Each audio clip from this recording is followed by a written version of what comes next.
Arab Nobel സമ്മാനമായ great Arab minds ചടങ്ങുകളുടെ രണ്ടാം പതിപ്പിന് ദുബൈയിൽ തുടക്കം. UAE വൈസ് പ്രസിഡന്റും പ്രധാനമന്ത്രിയും ദുബൈ ഭരണാധികാരിയുമായ Sheikh Mohammed bin Rashid Al മക്തുമിന്റെ നേതൃത്വത്തിലാണ് ഗ്രേറ്റ് അറബ് മൈൻസ് നടക്കുന്നത്. അസാമാന്യമായ സംഭാവനകൾ നൽകിയ അറബികൾക്ക് നൽകുന്ന ഏറ്റവും വലിയ അംഗീകാരങ്ങളിലൊന്നാണ് ഗ്രേറ്റ് അറബ് അവാർഡ്. അറബ് ലോകത്തിനകത്തും ആഗോളതലത്തിലും പുരോഗതി കൈവരിക്കാനും അറിവ് സമ്പന്നമാക്കാനും സഹായിച്ച ശ്രദ്ധേയമായ നേട്ടങ്ങൾക്കുടമകളായ അസാധാരണ പ്രതിഭകൾക്കാണ് ഗ്രേറ്റ് അറബ് അവാർഡ് നൽകുന്നത്. UAE president Sheikh Mohammed bin Zayed Al നഹ്യാനും വൈസ് പ്രസിഡന്റും പ്രധാനമന്ത്രിയും ദുബൈ ഭരണാധികാരിയുമായ Sheikh Mohammed bin Rashid Al മക്തുമും കൂടിക്കാഴ്ച നടത്തി. രാജ്യത്തിന്റെ വികസനവും പുരോഗതിയും ലക്ഷ്യമിട്ടാണ് കൂടിക്കാഴ്ച. ദുബൈയിലെ അൽ മർമോമിൽ വൈസ് പ്രസിഡന്റും ഉപപ്രധാനമന്ത്രിയും പ്രസിഡൻഷ്യൽ കോർട്ട് ചെയർമാനുമായ Sheikh Mansour bin Zayed Al നഹ്യാന്റെ സാന്നിധ്യത്തിലായിരുന്നു ഇരുവരും ചർച്ച നടത്തിയത്. ഖത്തറിൽ നടന്ന മൂന്നാമത് ഏഷ്യ സഹകരണ സംവാദത്തിൽ പങ്കെടുക്കാനെത്തിയ UAE വൈസ് പ്രസിഡന്റും ഉപപ്രധാനമന്ത്രിയും പ്രസിഡൻഷ്യൽ കോർട്ട് ചെയർമാനുമായ Sheikh Mansour bin Zayed Al നഹ്യാനെ ഖത്തർ അമീർ Sheikh Tamim bin Hamad Al Thani സ്വീകരിച്ചു. ഇരു രാജ്യങ്ങളുടെയും വികസനത്തിനും സഹകരണം വർദ്ധിപ്പിക്കുന്നതിനുമുള്ള നടപടികൾ ഇരുവരും ചർച്ച ചെയ്തു.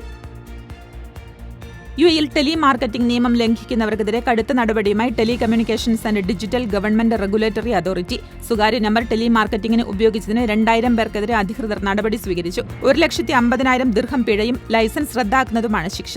നിയമലംഘനം ആവർത്തിച്ചാൽ പിഴ വർദ്ധിക്കുമെന്നും അധികൃതർ മുന്നറിയിപ്പ് നൽകി. ടെലി മാർക്കറ്റിംഗിന് നേരത്തെയും അധികൃതർ നിയന്ത്രണങ്ങൾ കൊണ്ടുവന്നിരുന്നു. രാവിലെ 9 മണിക്കും വൈകിട്ട് 6 മണിക്കുമിടയിൽ മാത്രമേ കസ്റ്റമേഴ്സിനെ വിളിക്കാൻ പാടുള്ളൂവെന്ന് നേരത്തെ നിയമം നടപ്പാക്കിയിരുന്നു. അബുദാബി ഗസർ അൽ വദൻ ലൈബ്രറിയിൽ സൗജന്യ അംഗത്വം ലഭിച്ചാൽ മറ്റ് 6ലധികം ലൈബ്രറികളിലും 2 ഓൺലൈൻ ലൈബ്രറികളിലും പ്രവേശനം സാധ്യമാകും. ഗസർ അൽ വദൻ ലൈബ്രറിയാണ് ഈ പ്രഖ്യാപനം നടത്തിയത്.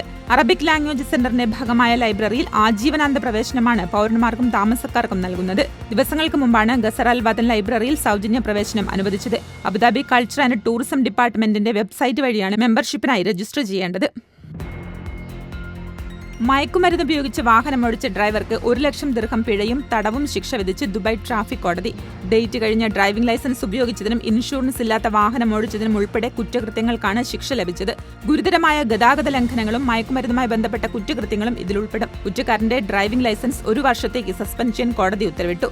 ജയിൽ ശിക്ഷ പൂർത്തിയാകുന്നതോടെ ഇയാളെ നാടുകടത്തും.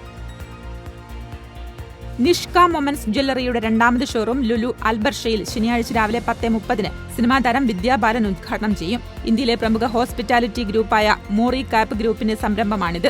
വൈവിധ്യമാർന്ന വെഡ്ഡിംഗ് കളക്ഷൻസും 18 കാരറ്റ് സ്വർണ്ണാഭരണങ്ങളും വ്യത്യസ്തങ്ങളായ ട്രെൻഡി ഡിസൈനിൽ ഇവിടെ ഒരുക്കിയിട്ടുണ്ട്. ലോകമെമ്പാടും 100 റീറ്റെയിൽ ഔട്ട്ലെറ്റുകളാണ് ലക്ഷ്യമെന്ന് Nishka moments jewellery chairman CM Nishin Tasleem, managing director CM Rizwan Shiraz, co chairman VA Hasan, co founder BP Muhammad Ali എന്നിവർ വാർത്താസമ്മേളനത്തിൽ അറിയിച്ചു. ഡൽഹിയിൽ നടക്കുന്ന ഡയസ്പൊറ സമ്മിറ്റിന്റെ പ്രഖ്യാപന സംഗമം നാളെ രാത്രി 8:30 അബുദാബി ഇന്ത്യൻ ഇസ്ലാമിക് സെന്ററിൽ നടക്കും. പ്രവാസി വിമാനയാത്രാ നിരക്ക്, പ്രവാസി വോട്ടവകാശം തുടങ്ങിയ വിഷയങ്ങൾക്ക് പരിഹാരം തേടി അബുദാബി KMCCയുടെ നേതൃത്വത്തിൽ UAEയിലെ 30-ൽ പരം സംഘടനകളുടെ പ്രതിനിധികളാണ് ഡിസംബർ ആദ്യവാരം ഡൽഹിയിൽ സംഘടിപ്പിക്കുന്ന ഡയസ്പൊറ സമ്മിറ്റിൽ പങ്കെടുക്കുക. കേരളത്തിൽ നിന്നുള്ള MP മാർ, മന്ത്രിമാർ തുടങ്ങിയവരും ഡൽഹി സമ്മിറ്റിൽ പങ്കെടുക്കുമെന്ന് സംഘാടകർ അറിയിച്ചു.